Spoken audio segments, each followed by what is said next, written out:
আল্লাহ তাআলা হযরত ইব্রাহিম আলাইহিস সালামকে এই ঘর নির্মাণের ব্যাপারে ৩টা দায়িত্ব দিয়েছিলেন। কয়টা দায়িত্ব? ৩টা দায়িত্ব। আল্লাহ তাআলা প্রথমে বললেন যে আমার জন্য একটা ঘর বানাও, আমার ইবাদতের জন্য একটা কি বানাও? ঘর বানাও। তো আল্লাহ তাআলা খলিল হযরত ইব্রাহিম আলাইহিস সালাম ঘর বানাইলেন।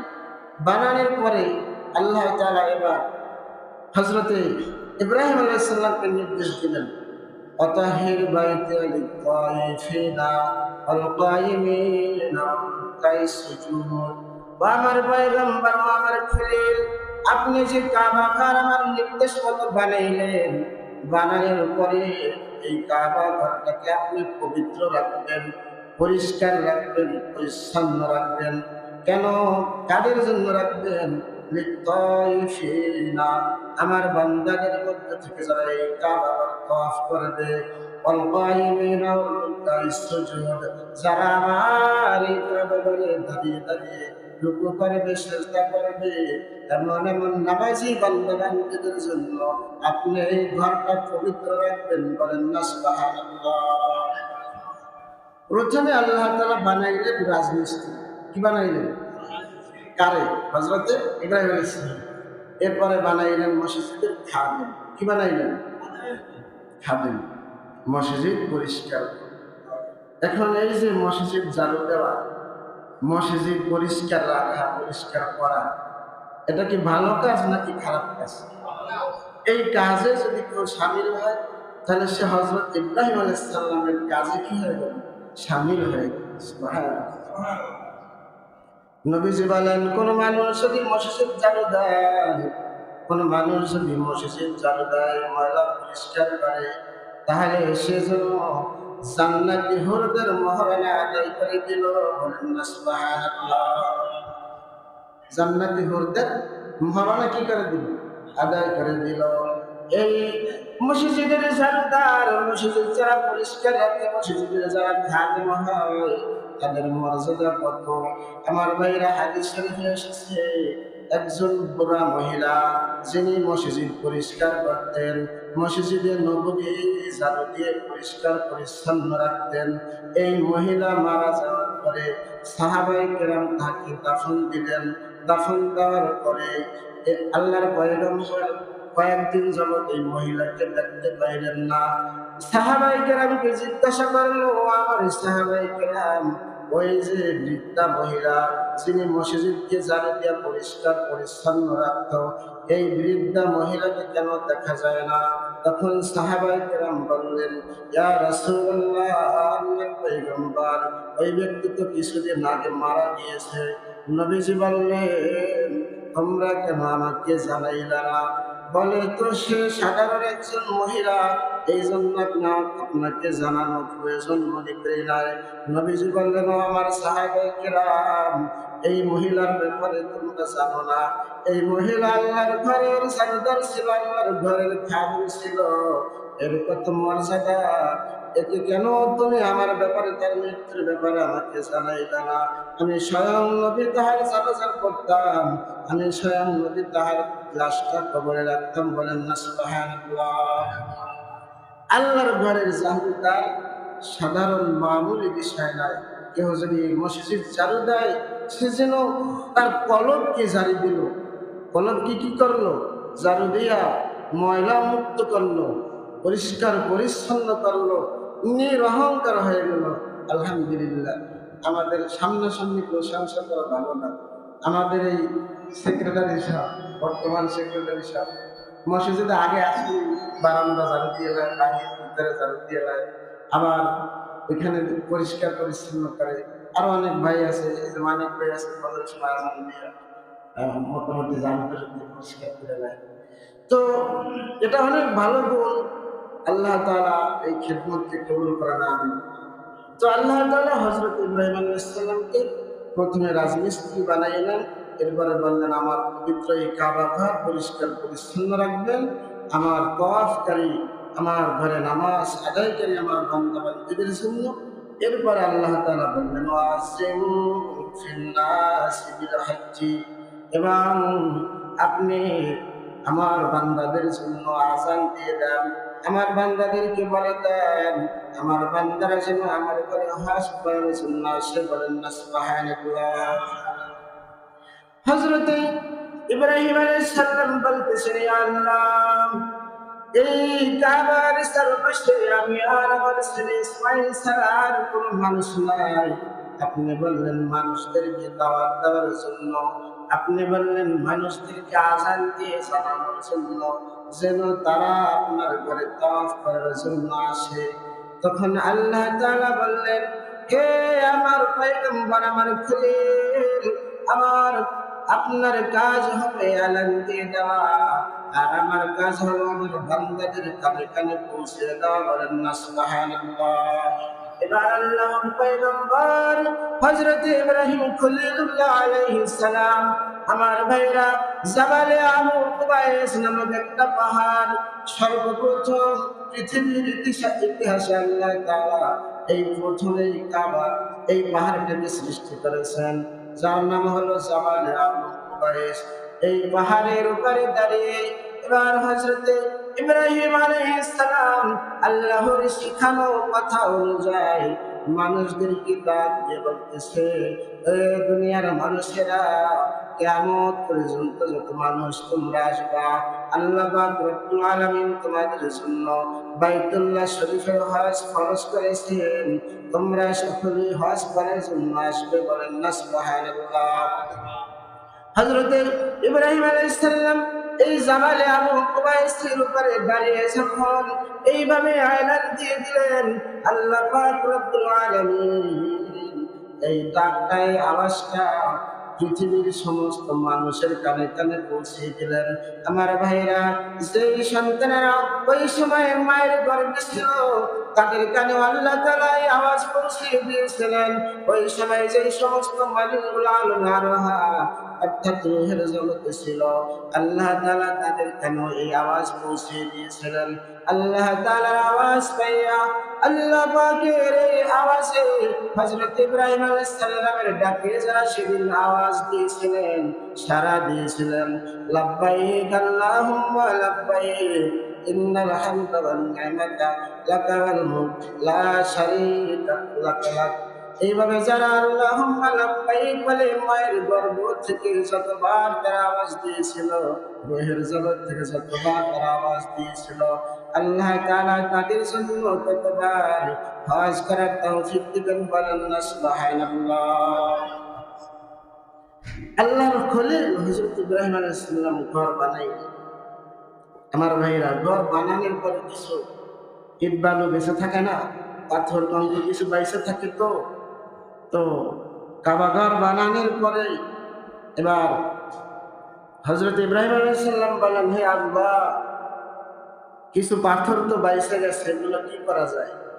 তখন আল্লাহ তাআলা বললেন, ও আমার পয়গম্বর, ও আমার খলিল, পৃথিবীর কানায় কানায়, পৃথিবীর প্রান্তে প্রান্তে ছড়িয়ে ছিটিয়ে থাকবে আমার অসংখ্য অগণিত বান্দারা, যাদের উপরে হজ ফরজ হবে না, টাকা থাকবে না, পয়সা থাকবে না, কিন্তু অন্তরের ভিতরে হজ করার তামান্না থাকবে, আকাঙ্ক্ষা থাকবে। আমার ওই সমস্ত বান্দারা যেন আমার ঘরের খিদমত থেকে মাহরুম না হয়, আমার ওই সমস্ত বান্দারাও যেন আমার ঘরে ইবাদত করার থেকে মাহরুম না হয়।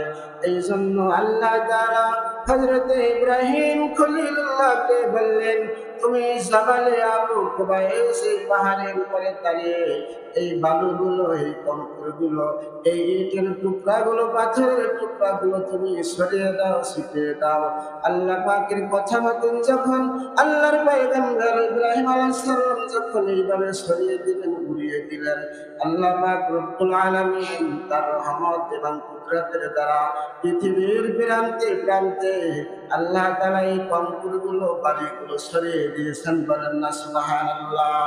ওই কাবাগারের অবশিষ্ট বালু কণা যদি পৃথিবীর কোন সাগরের উপরে উপরে থাকে, আমার ভাইরা, সেই সাগর ভরে যাবে একদিন, সেই সাগরের উপরে একদিন আবার মানুষের আবাদ হবে, সেখানে একটা মসজিদ হবে, সেখানে আল্লাহ তাআলার বান্দারা ইবাদত করবে, বলেন না সুবহানাল্লাহ। ওই কাবাগারের ঠিকানা বাড়ি যদি গহীন থেকে গহীন জঙ্গলের ভিতরে পড়ে থাকে, একদিন সেই গহীন জঙ্গল মানুষের দ্বারা আবাদ হবে, সেখানে একটা আল্লাহর নামের ঘর হবে, সেই ঘরের ভিতরে আল্লাহর বান্দার ইবাদত করবে, বলেন না সুবহানাল্লাহ।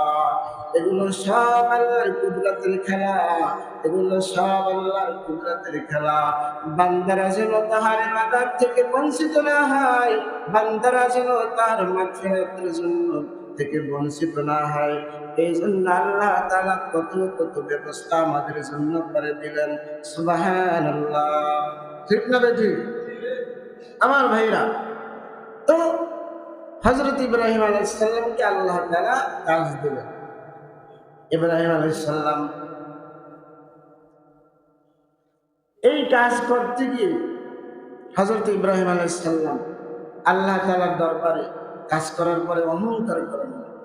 সে আল্লাহ তাআলার দরবারে বলছেন, রব্বানা তাকাব্বাল মিন্না ইন্নাকা আনতাস সামিউল আলিম। হে আল্লাহ, আমি যে আপনার জন্য ঘর বানাইলাম, আমি যে আপনার ঘরের মিস্ত্রি হইলাম, আমি যে আপনার ঘর ঝাড়ু দিয়ে পরিষ্কার পরিচ্ছন্ন রাখলাম, এই ঘর, এই আমার এই খেদমত গুলো আপনার শাহী দরবারে কবুল করে নেন, বলেন না সুবহানাল্লাহ। সে কিন্তু ঘরের কাজ করিয়া মানুষের কাছে অহংকারী করে নাই, সে কিন্তু ঘরের খেদমত করিয়া টাকা পয়সা ধন সম্পত্তি দিয়া সে কিন্তু কি করে নাই, অহংকারী করে নাই, বরং সে বিনয় অবলম্বন করেছে। আর বলেছে, হে আল্লাহ, আমার ক্ষমতা ছিল না ঘর করার, আপনি আমাকে ক্ষমতা দিয়েছেন। আমার ক্ষমতা ছিল না ঘরের খেদমত করার, আপনি আমাকে সময় দিয়েছেন, সুযোগ দিয়েছেন। আপনি আমাকে যে আমার দ্বারা যে এই কাজগুলো করাইলেন, অতএব এই মর্মে আপনার দরবারে আমার কি করেন, খেদমত গুলো কবুল করে নেন, বলেন না সুবহানাল্লাহ। রব্বানা তাকাব্বাল মিন্না ইন্নাকা আনতাস সামিউল আলিম। এই জন্য আমার ভাইরা, আমরা যদি আল্লাহর ঘরে টাকা পয়সা দেই, সেই জন্য কোনো প্রকার অহংকারী করা যাবে না। আল্লাহর ঘরে খেদমত করলে অহংকারী করা যাবে না, বরং এটা বলতে হবে যে, হে আল্লাহ, আপনার শুকরিয়া যে আপনি আমার দ্বারা আপনার ঘরের খেদমত করাইছেন, অতএব কারণে আপনি আমার এই খেদমতটা কিয়ামতে কবরে হাসরে মিজানে পুরস্কারকে আমার নাজাতের জন্য কবুল করে নেন, ঠিক না ঠিক? এইভাবে আল্লাহর দরবারে কি করতে হবে? দোয়া করতে হবে। আমার ভাইরা, নামাজ, রোজা, হজ, যাকাত দিয়া আমরা কেউ জান্নাতে যাইতে পারবো না আল্লাহর রহমত ছাড়া। সেই জন্য কিন্তু এটা করা যাইবে না যে, আরে আল্লাহ যেহেতু রহমত করবে, তার রহমত ছাড়া যেহেতু না জান্নাতে যাওয়াই যাইবে না, সেহেতু আর দরকার কি নামাজ, রোজা, হজ? কি কারণ দরকার কি? এরকমের বলা যাইবে না, বরং সাধ্য অনুযায়ী আল্লাহর হুকুমগুলো আমরা পালন করব। আর এটা আমরা আল্লাহকে বোঝাইব যে, হে আল্লাহ, আমরা আপনার ডাকে সাড়া দিয়েছি, আমরা হাজিরা দিয়েছি, কবুল করার মালিক আপনি। কারণ এই নামাজ, এই এক নামাজ দিয়েই আবার আমার জন্য জাহান্নামে যাইতে পারে। কারণ যেই নামাজ আমরা পড়ি, যদি আল্লাহ জিজ্ঞাসা করে কি নামাজ পড়ছো, নামাজের না আছে রুকু ঠিক, না আছে সিজদা ঠিক, না আছে তেলাওয়াত ঠিক, না আছে অন্তর ঠিক, কি নামাজ পড়ছো প্রশ্ন করলে জবাব আছে? জাহান্নামে ছাড়া উপায় আছে? তাহলে এই নামাজ দিয়ে জাহান্নামে যাওয়া যাইতে পারে, আল্লাহ প্রশ্ন করবে। কিন্তু আমরা এটা বলবো যে, হে আল্লাহ, ওই যে নামাজের শেষে আমরা বলি আস্তাগফিরুল্লাহ, আস্তাগফিরুল্লাহ, আস্তাগফিরুল্লাহ 3 বার বলি। কারণ হইল, হে আল্লাহ, যেইভাবে নামাজটা আপনি চাইছেন সেইভাবে নামাজ আপনাকে দিতে পারি নাই, যেইভাবে নামাজে তেলাওয়াত করার দরকার ছিল তেলাওয়াত করতে পারি নাই, রুকু সিজদার তাসবিহগুলো আমরা করতে পারি নাই। অর্থাৎ নামাজে যত ভুল হয়েছে, সেই জন্য আমরা আপনার দরবারে ইস্তেগফার করতেছি, ক্ষমা চাইতেছি। আমার ভাইরা, তো আল্লাহ তাআলা আমাদের জন্য কি হজ ফরজ করেছেন।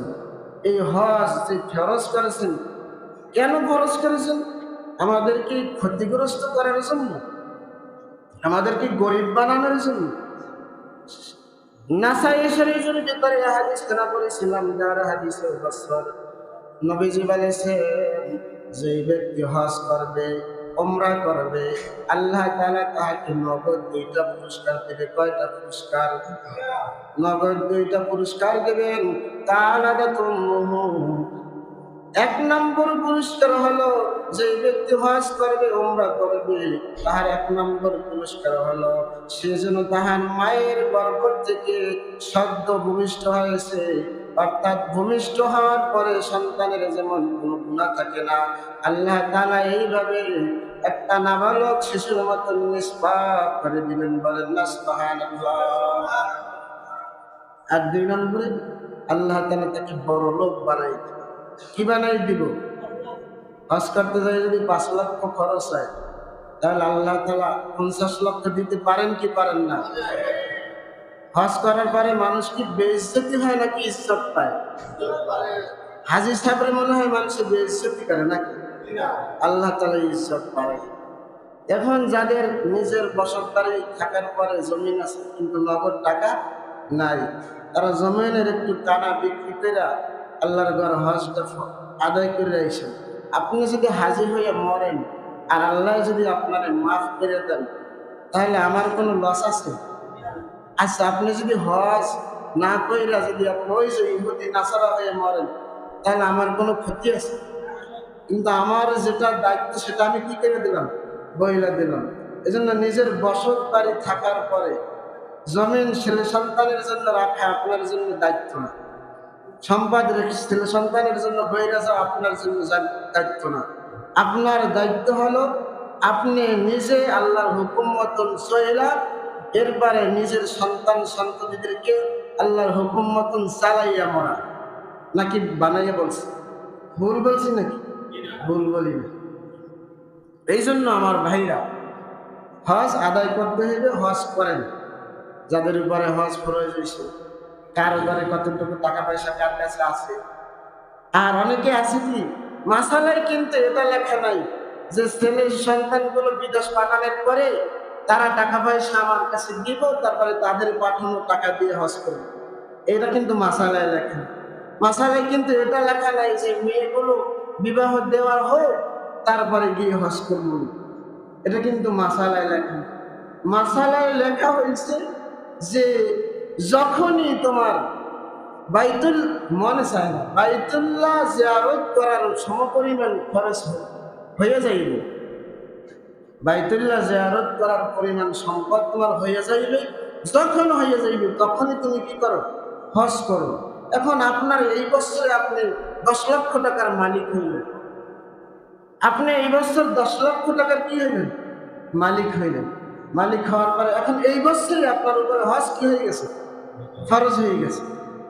এরপরে আপনি আগামী বছর আবার আপনি গরিব হয়ে গেছেন কোনো এক কারণে, আল্লাহ না কোনো এক কারণে কি গরিব হয়ে গেছেন, আপনার কিন্তু এই হজ ফরজ হয়ে গেছে। ফরজ কিন্তু কি রয়ে গেছে, আপনি ফরজটা আদায় করলেন না, তার মানে আপনি ওই যে হুমকির ভিতরে রয়ে গেছেন। ঠিক না বেঠিক? এগুলো হলো মাসালা। তার মানে যখনই খরচ হয় তখনই খরচটা আদায় করে ফেলো। ছেলে সন্তান বিবাহ সাথে দিবা, তারপরে ছেলেরা বিদেশে হয়ে টাকা পয়সা পাঠাইবে, এরপরে এই টাকা পয়সা দিয়ে হজ করাবে, এমন কোনো মাসালা কোনো মুফতি সব পর্যা দিয়ে বের করতে পারবে? পারবে না। আসলে আমাদের অন্তরের ভিতরে তামান্না নেই যে আল্লাহর নিদর্শন সরাসরি আল্লাহর কুদরতি ভার আমরা দেখবো, এই তামান্না আমাদের নাই।